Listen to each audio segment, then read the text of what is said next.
प्रिय विद्यार्थियों, good morning. आज हम कक्षा 10 विषय हिंदी रचना के आधार पर वाक्य के भेद को कर रहे हैं और आज की जो हमारी वर्कशीट है वो 54 नंबर वर्कशीट है। तो प्यारे बच्चों, सबसे पहले हम जानेंगे कि वाक्य क्या होता है। शब्दों का ऐसा सार्थक समूह जो व्यवस्थित हो, पूरा आशय या फिर अर्थ प्रकट करता हो, वह वाक्य कहलाता है। जैसे मातृभूमि की रक्षा के लिए वीर जवानों ने अपने प्राणों का बलिदान दिया। यह शब्दों का सार्थक समूह है। प्यारे बच्चों, व्याकरण के नियमों के अनुसार व्यवस्थित भी है और पूरा आशय प्रकट कर रहा है, इसलिए यह वाक्य है। आइए आज हम रचना के आधार पर वाक्य के जो भेद होते हैं उनके बारे में जानेंगे। रचना के आधार पर वाक्य के 3 भेद होते हैं: सरल वाक्य, संयुक्त वाक्य, मिश्र वाक्य। और अर्थ के आधार पर वाक्य के 8 भेद होते हैं। आज हम जानते हैं सरल वाक्य के बारे में। जिन वाक्यों में एक मुख्य क्रिया हो, प्यारे बच्चों, जैसे रचना के आधार पर 3 प्रकार के वाक्य होते हैं: सरल वाक्य, संयुक्त वाक्य, मिश्र वाक्य।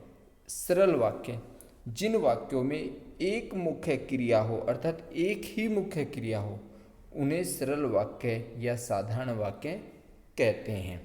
जैसे आज सुहानी धूप खिली हुई है, यहाँ पर जो एक क्रिया है खिली हुई है। बच्चे बारिश में नहा रहे हैं, ये भी एक क्रिया है। यहाँ पर बच्चा हंसा, यहाँ पर भी एक क्रिया है। यहाँ ध्यान रखें कि क्रियापदों की संख्या 1, 2 या अनेक हो सकती है। यहाँ पर हमें इस चीज़ का ध्यान रखना है, जो क्रियापद हैं उनकी संख्या 1, 2 या अनेक भी हो सकती है। ठीक है ना। जैसे पहले और दूसरे वाक्य में 3 क्रियापद हैं। जो पहला वाक्य है, दूसरा वाक्य है, उनमें 3 क्रियापद है। जैसे खिली हुई है, नहा रहे हैं, 3 पद है ना अलग अलग। खिली हुई है 3, नहा रहे हैं 3, तथा अंतिम वाक्य में सिर्फ 1, किंतु इन सभी में मुख्य क्रिया एक ही है। ये हमें समझाने का प्रयास कर रहा है कि क्रिया जो पद हैं वो अनेक हो सकते हैं, किंतु मुख्य क्रिया एक ही है। जैसे पहले वाक्य में खिलना, दूसरे वाक्य में नहाना और अंतिम वाक्य में हंसना मुख्य क्रिया है। तो आशा करता हूँ आप इसको समझ गए होंगे। अब आगे जहाँ संयुक्त वाक्य की बात कर रहे हैं हम। जिन या जहाँ 2 या 2 से अधिक उपवाक्य, अर्थात 2 या 2 से अधिक उपवाक्य, वाक्य नहीं उपवाक्य, ये चीज़ ध्यान देने की बात है। उपवाक्य किसी समुच्चय बोधक अव्यय, समुच्चय बोधक अव्यय जैसे और, तथा, एव, इसलिए, परंतु, किंतु, या, अथवा, नहीं तो, अन्यथा, वरना शब्द से जुड़े होते हैं, वो क्या कहलाते हैं? संयुक्त वाक्य कहलाते हैं। अर्थात 2 उपवाक्य यदि इन से जुड़े हों, इन अवयवों से, तब हम उनको क्या कहेंगे? संयुक्त वाक्य कहेंगे। जैसे हम रेलवे स्टेशन पर पहुँचे किंतु टिकट नहीं मिली। यहाँ पर एक उपवाक्य ये है कि हम रेलवे स्टेशन पर पहुँचे, टिकट नहीं मिली, ये दूसरा उपवाक्य है। किंतु जोड़ किससे दिया? किंतु अव्यय से, तो इसलिए हो गया संयुक्त वाक्य। तुम पढ़ लो, ये उपवाक्य है। फिर या टीवी देख लो, ये भी उपवाक्य है। हमने इसको या से जोड़ दिया तो ये बन गया संयुक्त वाक्य। बारिश हो गई, यहाँ तक उपवाक्य है। मैं खेल में जीत जाता, ये भी उपवाक्य है। अब 2 उपवाक्यों को हमें समुच्चय बोधक अव्यय से जोड़ना है, तो हमने वरना जो समुच्चय बोधक अव्यय से जोड़ दिया। बारिश हो गई वरना मैं खेल में जीत जाता। तो ठीक है। तो जो संयुक्त वाक्य होते हैं उनमें 2 या 2 से अधिक उपवाक्य होते हैं और उन उपवाक्यों को समुच्चय बोधक अव्यय से जोड़ते हैं। अब मिश्र वाक्य। प्यारे बच्चों, जिन वाक्यों की रचना एक से अधिक ऐसे उपवाक्यों से हुई जिसमें एक उपवाक्य प्रधान अन्य गौण हो उन्हें मिश्र वाक्य कहते हैं। प्यारे बच्चों, इसमें हमें ध्यान रखना है कि मिश्र वाक्य में एक प्रधान उपवाक्य होता है और बाकी जो उसके गौण या फिर आश्रित उपवाक्य होते हैं। और जैसे यह वही व्यक्ति है जिसने कल बच्चे को बचाया था, ठीक है ना।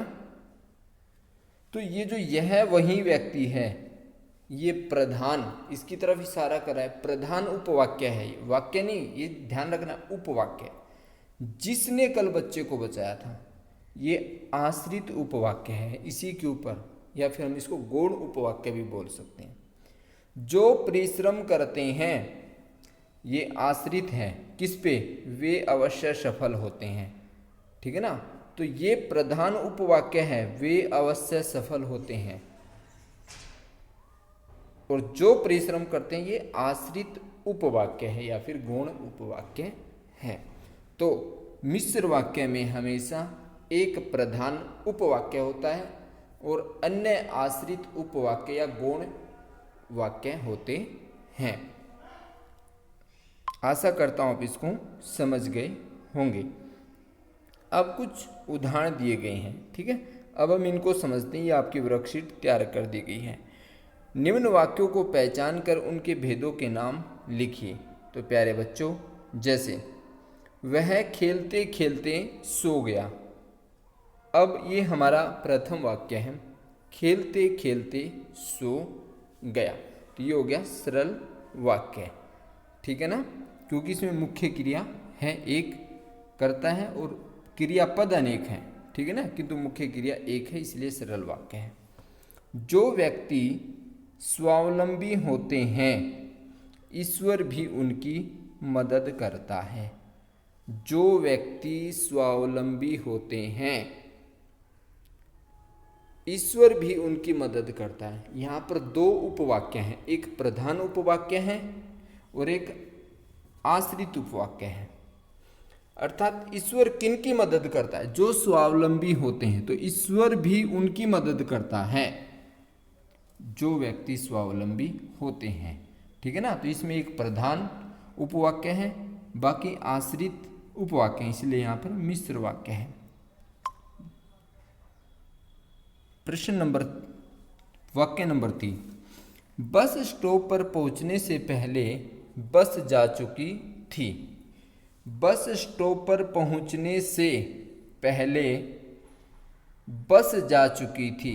कब जा चुकी थी, पहुंचने से पहले, ठीक है ना। तो यहाँ पर दो उपवाक्य हैं, एक प्रधान उपवाक्य, एक आश्रित उपवाक्य, ठीक है ना। भाई पहुंचने से पहले ही जा चुकी थी, तो ये मिश्र वाक्य हो गया। सूर्यास्त हुआ और सभी पक्षी अपने अपने स्थान पर लौट आए। सूर्यास्त हुआ, ये एक उपवाक्य है। सभी पक्षी अपने अपने स्थान पर लौट आए, ये दूसरा उपवाक्य है। अब हमने इसको जोड़ा किससे, और जो समुच्चय बोधक अव्यय है इससे हमने जोड़ दिया, तो ये क्या हो गया, संयुक्त वाक्य। क्योंकि संयुक्त वाक्य में दो या दो से अधिक उपवाक्य होते हैं और उनको हम समुच्चय बोधक अवयवों से जोड़ते हैं। वाक्य 5, गांधी जी महान थे, एक उपवाक्य। वे सदा सत्य बोलते थे, दूसरा उपवाक्य। हमने इसको जोड़ दिया क्योंकि से। जब हमने इसको समुच्चय बोधक अव्यय क्योंकि से जोड़ दिया तो ये बन गया संयुक्त वाक्य, क्योंकि संयुक्त वाक्य को हम समुच्चय बोधक अव्यय से जोड़ते हैं। वाक्य नंबर 6, वह फल खरीदने बाजार गया। तो ये क्या है, बिल्कुल सरल वाक्य है ये, वह फल खरीदने बाजार गया, ठीक है ना। तो यहाँ पर एक ही मुख्य क्रिया है, क्रियापद अनेक हो सकते हैं सरल वाक्य में, किंतु मुख्य क्रिया एक होगी, तो ये सरल वाक्य है। वाक्य नंबर 7, तुम अब सो जाओ क्योंकि रात हो चुकी है। ये क्या है? तुम अब सो जाओ, ये उपवाक्य है। रात हो चुकी है, ये भी उपवाक्य है। इनको जोड़ दिया समुच्चय बोधक अव्यय से, क्योंकि से, तो ये बन गया संयुक्त वाक्य। क्योंकि संयुक्त वाक्य को हम समुच्चय बोधक अव्यय से जोड़ते हैं। तुम चुप हो जाओ वरना हम तुम्हें बाहर निकाल देंगे। तुम चुप हो जाओ, ये उपवाक्य है। हम तुम्हें बाहर निकाल देंगे, ये भी उपवाक्य है। जोड़ा किससे? वरना समुच्चक बोधक अव्यय से, तो ये बन गया संयुक्त वाक्य। वह गाते हुए विद्यालय जाता है, बिल्कुल सरल वाक्य है। वाक्य नंबर 10, यदि आप उनसे मिलना चाहते हो तो आपको प्रतीक्षा करनी पड़ेगी। यदि आप उनसे मिलना चाहते हैं, ठीक है ना, तो आपको प्रतीक्षा करनी पड़ेगी। यहाँ पर एक प्रधान उपवाक्य है और दूसरा आश्रित उपवाक्य है, और ये यदि और तो से जुड़े हुए हैं, तो ये कौन सा बन जाएगा?